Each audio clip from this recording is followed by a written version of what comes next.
اعوذ باللہ من الشیطان الرجیم بسم اللہ الرحمن الرحیم۔ السلام علیکم ورحمۃ اللہ وبرکاتہ۔ میرے پیارے معزز ناظرین و سامعین، انسان کی زندگی میں محبت ایک ایسی طاقت ہے جو اسے کمزور بھی کر سکتی ہے اور مضبوط بھی بنا سکتی ہے۔ محبت کے رنگ ہر دل میں الگ الگ ڈھلتے ہیں۔ کبھی یہ ماں کی ممتا کی شکل میں ظاہر ہوتی ہے، کبھی باپ کی شفقت کے روپ میں، کبھی بہن بھائی کے رشتے کی صورت میں، اور کبھی میاں بیوی کی محبت کی شکل میں۔ لیکن کچھ محبتیں ایسی بھی ہوتی ہیں جو دل کے نہا خانوں میں چھپی رہتی ہیں، اور انسان اپنی پوری زندگی اس جذبے کو پالنے میں گزار دیتا ہے۔ محبت کی یہ تڑپ کبھی سکون دیتی ہے اور کبھی بے قراری۔ اکثر ایسا ہوتا ہے کہ انسان اپنی دل کی بات کسی کو کہہ نہیں پاتا، مگر دل کے کسی کونے میں یہ خواہش ضرور رکھتا ہے کہ دوسرا شخص بھی اسے چاہنے لگے، اسے اہمیت دے، اس کی محبت کا جواب محبت سے دے۔ انسان کی فطرت میں یہ بات رکھی گئی ہے کہ وہ چاہتا ہے کوئی اس کے لیے خاص ہو اور وہ کسی کے لیے خاص ہو، لیکن ہر وقت محبت کے معاملے میں قسمت ساتھ نہیں دیتی۔ بعض اوقات وہ شخص جس سے ہم بے پناہ محبت کرتے ہیں ہمارے جذبات کو سمجھنے میں ناکام رہتا ہے۔ کبھی حالات ایسے ہوتے ہیں کہ دونوں کے درمیان فاصلہ آ جاتا ہے، کبھی خاندان یا معاشرے کی رکاوٹیں حائل ہو جاتی ہیں، اور کبھی خود انسان اپنی ہمت کھو بیٹھتا ہے۔ ایسے میں دل میں یہ خواہش بار بار ابھرتی ہے کہ کاش کوئی ایسا ذریعہ مل جائے جس کے ذریعے اس کے دل میں ہماری محبت پیدا ہو سکے۔ یہاں پر یاد رکھنا چاہیے کہ محبت اگر خلوص اور جائز مقصد کے لیے ہو تو وہ عبادت کے درجے تک پہنچ سکتی ہے، لیکن اگر نیت غلط ہو، مقصد ناجائز ہو، یا اس میں دوسروں کو نقصان پہنچانے کا پہلو شامل ہو تو وہی محبت گناہ بن جاتی ہے اور انسان کی زندگی میں مشکلات پیدا کرتی ہیں۔ اس لیے ہمیشہ دعا یا وظیفہ کرنے سے پہلے یہ نیت کرنی چاہیے کہ میرا مقصد جائز ہو، اللہ کی رضا کے مطابق ہو، اور اس سے کسی کو نقصان نہ پہنچے۔ محبت کے موضوع پر جب ہم اسلامی تعلیمات کو دیکھتے ہیں تو ہمیں پتہ چلتا ہے کہ سب سے اعلیٰ محبت اللہ تعالیٰ اور اس کے رسول صلی اللہ علیہ وآلہ وسلم کی محبت ہے۔ اس محبت کے بعد باقی تمام محبتیں اسی روشنی سے جڑ کر کامیابی پاتی ہیں۔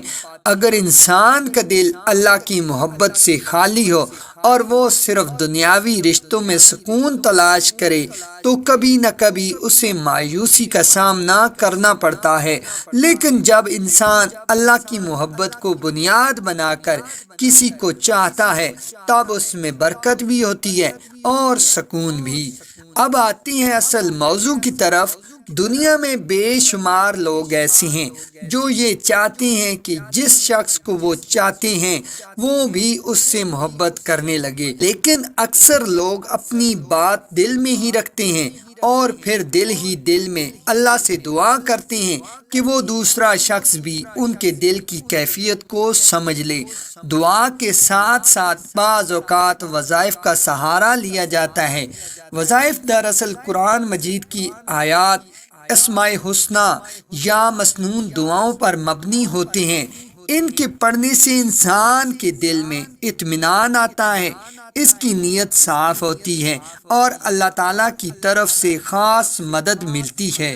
روحانی وظائف کا مقصد یہ نہیں ہوتا کہ زبردستی کسی کو مجبور کر دیا جائے، بلکہ ان کا مقصد یہ ہوتا ہے کہ دلوں میں نرمی پیدا ہو، دوریاں ختم ہو، اور اگر دونوں کے لیے بہتر ہو تو محبت قائم ہو جائے۔ یہ بات ہمیشہ ذہن میں رکھنی چاہیے کہ اللہ تعالیٰ ہی دلوں کا حال جانتا ہے اور وہی دلوں کو بدلنے کی طاقت رکھتا ہے۔ اکثر اولیاء کرام اور صوفیاء کرام نے بتایا ہے کہ محبت کے جائز مقاصد کے لیے بعض قرآنی آیات اور صورتوں کا ورد بہت اثر رکھتا ہے۔ ان وظائف کو پڑھتے وقت ایمان، یقین، صبر اور مستقل مزاجی ضروری ہے۔ انسان جب پورے اخلاص کے ساتھ اللہ کے حضور جھکتا ہے تو اللہ تعالیٰ اس کی دعاؤں کو رد نہیں کرتا۔ اب آپ سوچ رہے ہوں گے کہ وہ کون سا وظیفہ ہے جس کے ذریعے دلوں میں محبت پیدا کی جا سکتی ہے، تو آئیے وہ عمل آپ کے سامنے رکھتا ہوں، لیکن یاد رہے یہ عمل صرف اور صرف جائز مقاصد کے لیے کیا جائے، جیسے کہ شادی کا ارادہ، میاں بیوی میں محبت بڑھانا یا جائز تعلقات میں قربت لانا۔ اگر اس وظیفے کو ناجائز مقصد کے لیے استعمال کیا گیا تو اس کا نقصان ہوگا اور فائدہ نہیں ہوگا۔ اگر آپ چاہتے ہیں کہ کسی کے دل میں آپ کے لیے محبت پیدا ہو تو یہ عمل 41 دن تک مسلسل کرنا ہوگا۔ سب سے پہلے ایک صاف جگہ پر وضو کر کے بیٹھ جائیں، اول اور آخر 11 بار درود شریف پڑھیں، اس کے بعد 41 مرتبہ سورۃ اخلاص پڑھیں۔ ہر بار پڑھنے کے بعد دل میں اس شخص کا تصور کریں جس کے دل میں آپ اپنی محبت ڈالنا چاہتے ہیں۔ یہ عمل روزانہ مقرر وقت پر کرنا ضروری ہے۔ اہم بات یہ ہے کہ اس وظیفے کو کرتے وقت آپ کے دل میں نیت پاک ہونی چاہیے۔ اگر مقصد ناجائز ہوا تو نہ صرف یہ عمل ضائع ہوگا بلکہ اس کے الٹے اثرات بھی پڑ سکتے ہیں، لیکن اگر مقصد نیک ہے، نیت جائز ہے اور دل میں اللہ کا خوف موجود ہے تو انشاءاللہ اس وظیفے سے دلوں میں نرمی اور محبت ضرور پیدا ہوگی۔ یہ تھا وہ عمل جو دلوں کو جوڑنے اور محبت قائم کرنے کے لیے صدیوں سے بزرگوں کے بتائے ہوئے طریقوں میں شامل ہے۔ یاد رکھیں کہ اصل طاقت صرف اللہ کے کلام میں ہے۔ قرآن مجید کی ایک ایک آیت میں شفا، محبت اور سکون ہے، لیکن شرط یہی ہے کہ انسان اس پر یقین رکھے، صبر کرے اور اپنی نیت کو پاکیزہ رکھے۔ ناظرین محترم، اگر آپ کو ہماری ویڈیو پسند آئی تو لائک کے ساتھ ساتھ شیئر بھی ضرور کیجیے گا اور کمنٹس میں ہمیں اپنی قیمتی رائے کا اظہار بھی ضرور کر دیجیے گا۔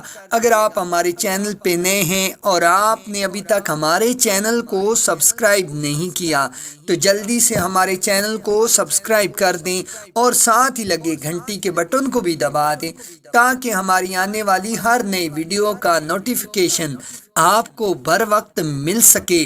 جزاک اللہ خیرہ۔